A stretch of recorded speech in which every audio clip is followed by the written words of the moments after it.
Chers amis, apprêtez-vous à vivre l'un des épisodes les plus zinzins de La Farce Tranquille. Sans plus attendre, il est l'heure du 60e épisode de La Farce Tranquille. Taisez-vous. Non mais cet homme est ahurissant. Porte-parole du gouvernement. Ce que vous venez de faire, c'est super.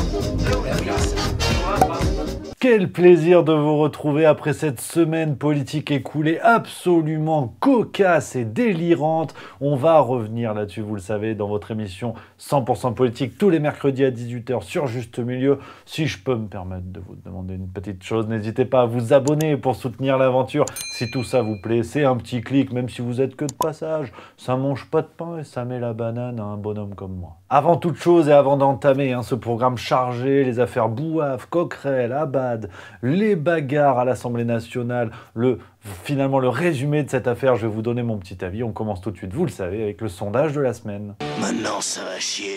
Alors, la semaine dernière, je vous posais une question, c'est vrai, est-ce que le Rassemblement national, d'après vous, est un vrai parti? Ça serait qu'à gauche, ils se bagarrent, ils disent oui, Rassemblement national, un peu les fascistes quand même. Donc moi, je me suis dit, bon, les citoyens, ils en pensent quoi? Continuez, Jackson, vous m'intéressez. Alors, non, vous avez été 175. Oui, vous avez été 1446. Donc, on a quand même une certaine disproportion, comme on dit, en matière algébrique. Et cette semaine, nouveau sondage, nouvelle question que je vous propose, à savoir, avez-vous confiance en notre démocratie? Oui ou non?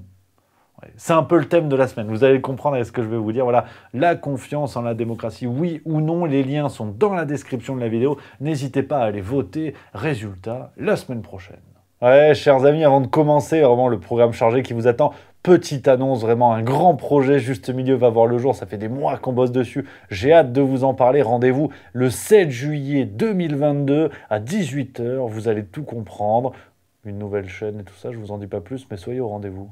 Alors, comme je ne cesse de vous le répéter, on a beaucoup de choses à débriefer cette semaine. On va commencer avec les affaires de la Macronie, parce que c'est vrai que pour le coup, voilà, c'est le hors-d'œuvre. C'est le hors-d'œuvre. Après, on a le remaniement et tout. Bon, là, tu vas recracher tout sur la nappe blanche. C'était le 30 juin, dans Libération. Damien Abad, ça y est, le parquet de Paris ouvre une enquête préliminaire pour tentative de viol. Enquête dirigée contre Damien Abad, alors que tout le gouvernement s'était mobilisé pour dire il n'y a pas de problème. Bon, voilà. La boucle est bouclée, mais on avance comme d'habitude, actualité par actualité, sans avoir aucune mémoire de ce qu'il y a eu avant, sans attaquer un petit peu quand même les personnes qui ont essayé de le couvrir, que du plaisir, mais ça c'est vraiment l'apéro. Parce que forcément, dans un contexte un peu général, cette semaine écoulée a été le théâtre d'une foire d'empoigne, d'une foire à la saucisse pour la distribution des postes à l'Assemblée nationale. Parce que toi, t'es citoyen, tu regardes, quel que soit ton parti, on s'en fout Dimitri, c'est pas le sujet. Toi, t'as voté, on t'a dit voter, arrêtez les conneries. Les partis, ont eu des sièges, ils ont eu le petit paquet de pognon qui va avec pour vivre pendant 5 ans, parce que sinon ils n'ont pas d'argent. Donc c'est l'argent public qui leur permet de vivre. Mais maintenant, le plus important, c'est qui va être délégué de la classe. Tu sais, qui va avoir le meilleur siège à la cantine, la plus grosse part de compote, enfin, fallait distribuer les postes de président des commissions des finances, tous ces trucs-là. Et tout le monde s'est bagarré. Libération nous a fait un résumé le 30 juin. Donc en gros, on a 6 nouveaux vice-présidents de l'Assemblée nationale, à savoir Sébastien Chenu et Hélène Laporte du Rassemblement national, Caroline Fiat de la France Insoumise, à n'en pas douter, ça roule pour elle, Valérie Rabolt du PS et Naïma Mouchou de Horizon, le parti d'Édouard Philippe, et forcément ça râle. Ouais, parce que c'est des bagarres de CM2. Toi, t'es plombier, couvreur zingueur, caissière. Tu sais, tu les regardes, tu dis on s'en branle, c'est celui qui aura arrêtez de vous battre pour ça. Et ils se sont battus. Ils ont dit non, ouais, eux, ils ont fait copain avec eux, alors que c'était mon meilleur ami, il m'a pas donné des billes, enfin. Non mais franchement, fermez vos gueules et travaillez quoi. Ouais, c'était ça, ça a râlé. La NUPES a dénoncé un accord LREM, LR vers RN. Ouais, on comprend plus rien. Oui, c'est la défense de leurs intérêts, qu'on soit bien d'accord. C'est le grand thème de cet épisode de La Farce Tranquille, tu vas vite le comprendre. En tant que citoyen, tes intérêts, tu peux te les tailler en biseau et te les ranger là où ça te siera. Et c'était notamment Adrien Quatennens de la France Insoumise, c'est vrai que NUPES, on va y revenir. Voilà, 29 juin sur BFM TV, voilà ce que notre ami dénonçait sur les fameux accords. Dans ce Parlement, il y a clairement un accord entre La République En Marche, Renaissance, le RN et LR. Bon alors, côté média, petite parenthèse, Alors oui, parce que eux, t'imagines bien qu'ils font leur chou gras, hein, en couvrant ce combat de gladiateurs en culotte courte. Bon, on avait dit objectivité journalistique. Ça commence à se voir. 29 juin, Amandine Atalaya, qui est journaliste BFM TV, elle parle des députés, parce que c'est vrai que député, c'est pas un métier. Au départ, tu viens de la société civile. Ouais, et là, il y a un mec qui est viticulteur, qui est rentré à l'Assemblée. Amandine, elle peut pas, elle comprend pas. Ça l'a fait bugger, écoute. Beaucoup d'entre eux ont été élus par hasard, nous disait même tout à l'heure un député du Rassemblement national. Ils ne s'y attendaient pas. L'un d'entre eux, par exemple, nous disait-il, est un viticulteur qui a apparemment la parole très fleurie, qui était encore sur son tracteur il y a 2 jours et qui débarque à l'Assemblée nationale. Et comment ces gens-là vont-ils apprendre en quelques jours à maîtriser leur parole? Ça sera un enjeu vraiment difficile. Oui, parce qu'à l'heure actuelle, c'est vrai que si tu fais le calcul du nombre d'ouvriers, par exemple, ou d'agriculteurs qu'il y a à l'Assemblée nationale, bon, clairement, ce sont des raretés que tu vas observer comme au musée. Hein. Mais normalement, c'est ça. Hein. L'Assemblée nationale, c'est ça. Hein. C'est pas que des types qui font la politique depuis 50 ans ou qui sont à minima cadres pour les plus bougres d'entre eux. Enfin bon, bref, on va enchaîner parce que je te l'ai dit, on a du pain de mie sur la planche. La République en marche, enfin, le parti présidentiel royal, et voilà. Le remaniement. Oh là là là là. Ouais, ils ont remanié parce qu'il faut bien s'occuper 5 minutes. Puis bon, t'avais des types qui avaient perdu aux législatives, ils avaient promis de démissionner, donc ça le fait pas. Enfin, ça le fait pas. En même temps, ils ont tellement menti que, si tu veux, ça aurait pas changé le goût de la salade, mais... Ouais, c'est pas faux. Voilà, il y a eu remaniement, bon, bah, que du plaisir. Ah, je peux faire 1h30 dessus si tu veux. Personnage par personnage, c'est l'univers de Marvel. Je veux dire, tu fais 4 films sur chaque super-héros. Bon, bah là, c'est pareil. Hein. Darmanin, maintenu à son poste, et son portefeuille a été élargi. On lui a foutu l'outre-mer. Hein, donc maintenant, bon, l'outre-mer, on embrasse nos amis de la Martinique, de la Guadeloupe et tous les territoires d'outre-mer qui sont considérés vraiment comme une variable du portefeuille du ministère de l'Intérieur. Donc ça leur fera plaisir à n'en pas douter. Éric Dupond-Moretti est toujours en poste. Je peux déjà m'arrêter là qu'il y en a qui ont des hauts le cœur. C'est les amendements 454, 800, 1512 et 1000... non. Olivier Véran, qui devient porte-parole. Non, mais ça va être de pire en pire. Si vous n'êtes pas prêts, je sais que ça se fait pas dans le monde du YouTube, mais il faut arrêter la vidéo maintenant. Parce que là, ce que je vais vous dire, il y en a qui vont... Ah ouais, tu vas vomir sur ta chemise, on va te dire c'est une désiguale. Non, non, c'est juste du vomi. Donc voilà, on ne sait pas. Olivier Véran, porte-parole, bon, tu sais, il était en relation avec le Parlement, ça a duré 3 semaines. C'est dire à quel point les mecs sont spécialisés pour être à leur poste. Bon, puis il revient en pleine forme, écoute. La confiance ne se décrète pas a priori. Elle se construit patiemment, texte après texte. Nous sommes en mesure, le seul d'ailleurs, parti en mesure d'avoir une majorité à l'Assemblée nationale. Tu veux, Olivier Véran qui te parle de confiance, c'est un serial killer qui te fait une conférence sur la bienveillance. C'est qu'à un moment donné, voilà, tu as des neurones qui se touchent, qui se serrent la pince, qui dit bon, on n'a plus rien à faire ensemble. Puis Olivia Grégoire, alors pareil, hein, vraiment, l'étoile filante du porte-parole là, elle est partie sur une roue libre totale. C'est dommage qu'on ne l'ait pas gardée, elle. Pour ceux qui ne le sauraient pas, c'est que notre coq Doudou est en pleine forme. Je pense que c'est important de le partager, c'est un peu une mascotte dans ce porte-parole-là, et je sais, j'en ai parlé avec Doudou ce matin. On a eu également Patricia Miralles, alors elle a été nommée secrétaire d'État aux anciens combattants et à la mémoire. Ben justement, il s'agirait d'en avoir de la mémoire. Parce que c'est Mediapart qui l'avait épinglée en juin 2022. Tu sais, elle avait confondu en fait l'argent public et l'argent pas public. Ouais, elle avait payé 1200 balles pour réparer le disque dur de sa fille, elle avait payé le déménagement de son fils, elle s'était payé un séjour à l'hôtel avec son argent de député. Enfin, son argent, ton argent, l'argent public de la France. Oui, bon, elle avait été épinglée, mais je veux dire... Elle est nommée secrétaire d'État, donc il n'y a de problème que là où ceux qui le veulent envoient. Et puis on continue, François Braun à la santé, alors lui je connaissais pas. Je connaissais Braun-Pivet, mais c'est pas lui, c'est pas pareil. François Braun, ministre de la Santé, je pense, on va voir, comptez sur moi, il y a moyen qu'il nous fasse passer Buzyn et Véran pour des premiers de la classe. Parce que François, il a l'air en forme. Oh là là, malheureux, il est à peine arrivé que déjà il veut foutre le masque de partout. Aujourd'hui, c'est clair. Il faut mettre son masque dans les lieux bondés. Comme ici, par exemple. Il faut mettre son masque dans les transports en commun. Il faut mettre son masque dans les transports pour les vacances. Et puis bon, alors niveau statistique, à côté, je pense que Olivier Véran, ça va être une médaille Fields. Parce que là, le mec, il a à peine débarqué. Il dit bon, le pass a sauvé des vies, écoute. Que la mise en place du pass a évité 4000 décès, 32 000 hospitalisations. Quand on voit la saturation de nos services, je n'ose imaginer si nous n'avions pas mis en place ce pass.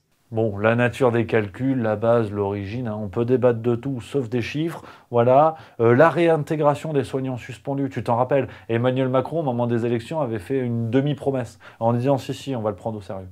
Oui, bon, c'est pour ça que ça s'appelle une élection. Tu dis n'importe quoi et après tu le fais pas. Mais François, il est arrivé, il a dit non, pas les coller, on va pas les réintégrer ou quoi. Alors, je peux faire une réponse simple, rapide. Ce n'est pas d'actualité, comme l'a rappelé le président de la République, et ce n'est pas l'objet de ce texte. Et puis ça me met en joie. Je le dis, ça me rend heureux. Là, vraiment, j'ai une banane. Un petit gamin dans un magasin de Bonbec. Marlène Schiappa est de retour. Arrête. Ouais, je crois que je suis amoureux, les bisous. Qu'est-ce qu'on rigole chez Marlène Schiappa. Tu veux des cocktails? Eh ben, y'en a pas. Parce qu'elle revient. Économie sociale et solidaire. Ah ben pour faire les fonds de tiroir comme ça, en Macronie, ils sont solidaires. Ah, c'est-à-dire que t'en as, elle devait s'ennuyer chez elle. Ils lui ont dit, Marlène, viens. On vient, on a des ministères. De toute façon, on n'a personne d'autre, donc viens. Donc très clairement, là, on est reparti pour 5 ans de scandales, d'affaires, de citations de Spider-Man chez Cyril Hanouna. Enfin, on va s'en mettre ras la gueule. Je préfère vous le dire tout de suite. Et toujours, voilà, avec la banane, ça c'est le plus important. Ceux qui ont un petit peu moins la banane en ce moment, c'est la France Insoumise. Enfin, je sais, il y a eu ce projet avorté de NUPES, mais quand les autres partis ont compris qu'ils risquaient de sombrer avec la France Insoumise, ils ont dit non, pas de ça chez nous. No pasarán. Donc la France Insoumise, bon si tu veux, qui font concurrence à la Macronie en termes d'affaires, j'ai bon espoir que le Rassemblement National nous fasse de belles casseroles, parce que là, c'est dommage, ils sont plus trop à l'équilibre, mais on va y venir. Nique ta mère. L'affaire Boyard, on commence comme ça. Louis Boyard. Voilà. Bon, il a refusé de serrer la main à un député du RN qui s'appelle Philippe Ballard. C'était il y a quelques jours, tu vois. Bon, puis il s'en est expliqué. T'as les médias qui ont que ça à foutre. Je veux dire, ils serrent la main, ils serrent pas la main, à la limite. Déjà, ça veut dire que les mecs, ils sont opposés politiquement, mais ils n'ont même pas l'intelligence et le respect des citoyens de se dire, bon, on va se serrer la pince, ça sert à rien de faire le spectacle. On est là pour défendre les Français, donc au bout d'un moment, on peut juste se serrer la pince. Non. Puis il a fait le malin à la téloche, le 29 juin. Vous êtes nombreux à savoir qu'actuellement, nous sommes dans un contexte de pandémie et que donc il faut prendre ses précautions. Une pandémie de racisme, une pandémie d'antisémitisme, une pandémie d'islamophobie. Ouais, et en fait, bon, le 30 juin, t'as Check News, l'organe de vérification de l'info de Libération, qui a fait son boulot et qui a dit non, mais Louis Bayard, c'est une pompe à vélo, en fait. Parce qu'il a fait le malin en disant ouais, je serre pas la main des députés RN. Sauf qu'il y a des photos, en fait, il a serré la main à plein de députés RN. Oui, parce que c'est la tradition, en fait, pour le premier jour d'une nouvelle Assemblée nationale, avec les nouveaux députés, t'as le doyen qui préside, et t'as le jeune, après, le Benjamin qui va serrer la pince de tout le monde. Et Check News, ils ont listé les photos où on le voit serrer la main. En fait, il a juste fait le buzz. On continue sur la France Insoumise, l'affaire Coquerel, alors là, pareil. On me reproche de m'acharner sur la France Insoumise. Ouais, mais en même temps, faut pas être tout le temps présent dans les médias avec des histoires à la con, vraies ou pas vraies. Mais je veux dire, vous êtes tout le temps là, on parle tout le temps de vous, quand même. C'est un peu le cancre de la classe, qui a des bonnes notes. Mais il bavarde, quoi, il bavarde. Et bon, c'est Rokhaya Diallo qui a allumé la mèche sur RTL le 30 juin, écoute. Mais moi, j'ai plusieurs sources au sein de LFI et j'ai entendu plusieurs fois des femmes parler du comportement qu'il aurait avec les femmes. Ce sont des choses qui reviennent de manière récurrente depuis plusieurs années.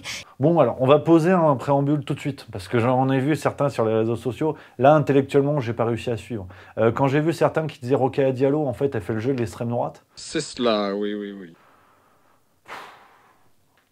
Ah, faut se lever de bonheur pour la soutenir, celle-là, parce qu'elle est balèze. Rokhaya Diallo d'extrême droite, faut vraiment avoir plus rien à défendre pour la tenter. Je trouve ça très ambitieux. Je pense qu'il n'y a même pas moyen d'argumenter. Voilà. Rokhaya Diallo, bien connu pour défendre l'antiracisme en France, les thèses woke et compagnie. Non.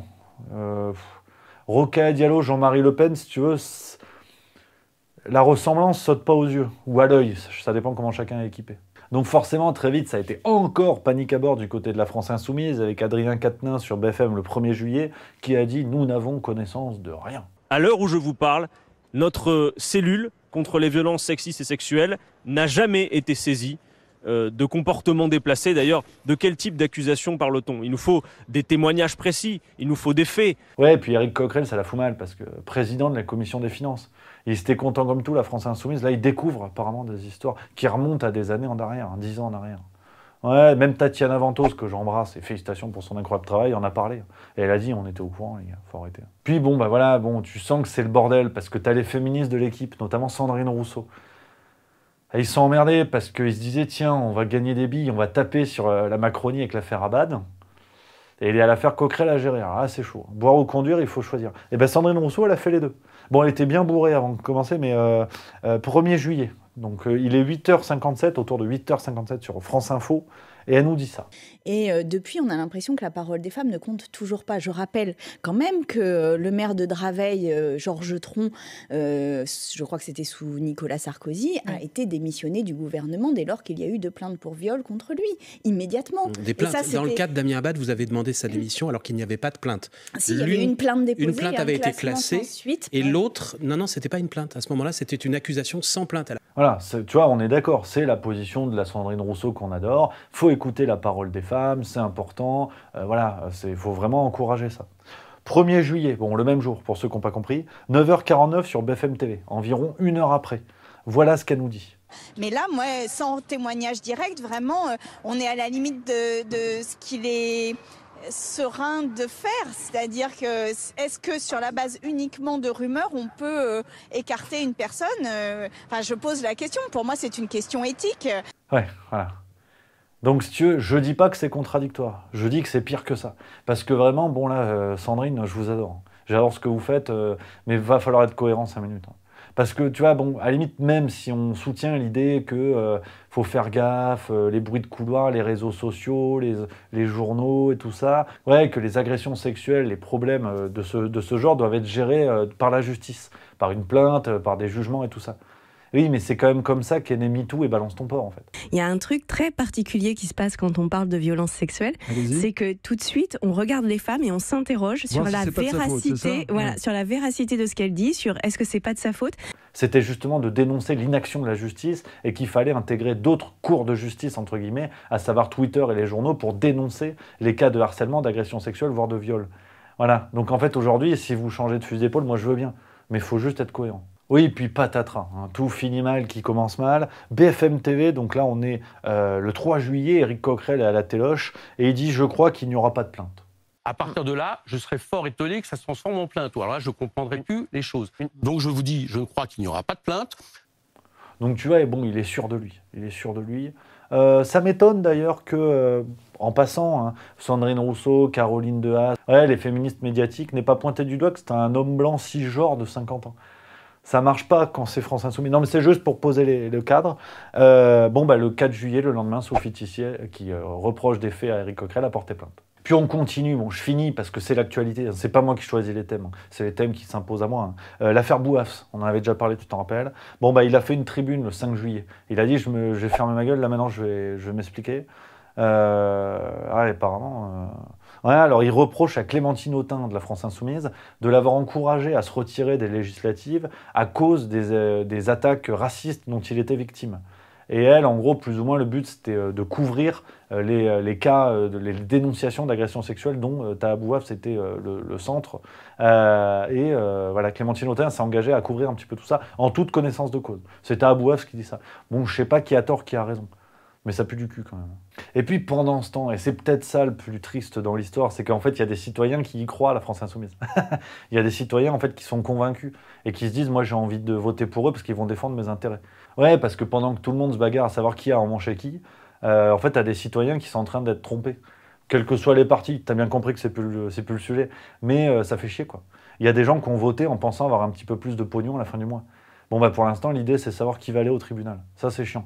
Mais c'est dommage, parce que Jean-Luc Mélenchon, reste un fin tacticien politique, et il l'a montré le 5 juillet avec la proposition d'une motion de censure pour dissoudre le gouvernement d'Elisabeth Borne, et il met tous les autres partis au pied du mur en disant « soit vous êtes avec moi, soit vous êtes pour Emmanuel Macron ». Le sens de la censure, c'est évidemment de marquer. Ceux qui ne votent pas la censure sont pris dans un coup de force contre la démocratie.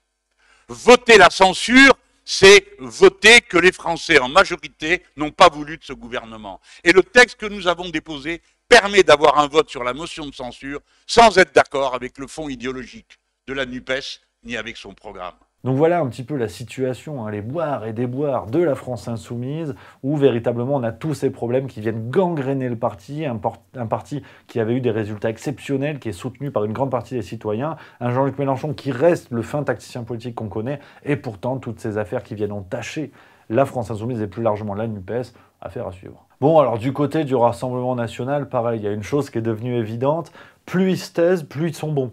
Alors vous en tirez les conclusions que vous voulez, mais les mecs, on les entend plus et ils n'ont jamais été aussi efficaces.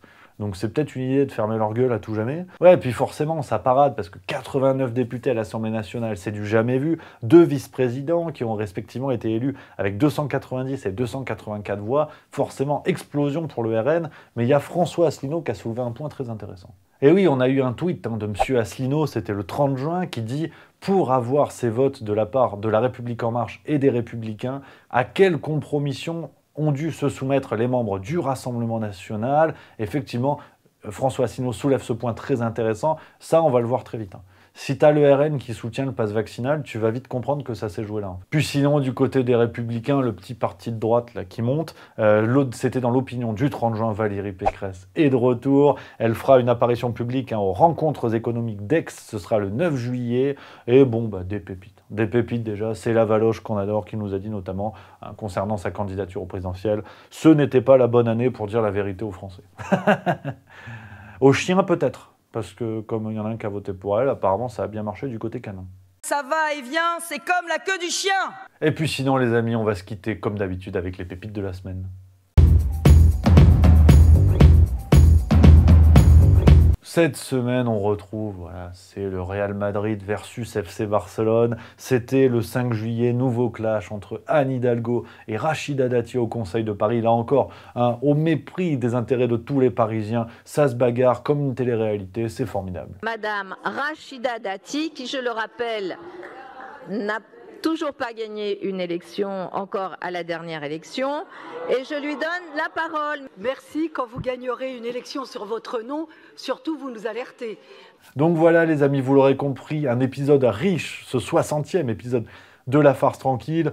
Malheureusement, ça semble de plus en plus évident que quels que soient les partis, tout ça ressemble vraiment à une foire d'empoigne où chacun défend ses intérêts personnels pour avoir le max de pognon, s'assurer la meilleure situation, mais que l'intérêt des citoyens passe largement après. Vous le voyez aujourd'hui, ça se bagarre pour beaucoup de choses. Espérons que ça s'améliore. En tout cas, on n'a pas fini de se fendre la gueule sur Juste Milieu. En attendant, vous pouvez découvrir les autres vidéos, c'est par là. Ou alors, vous pouvez vous abonner. Moi, je vous embrasse, on se retrouve très vite.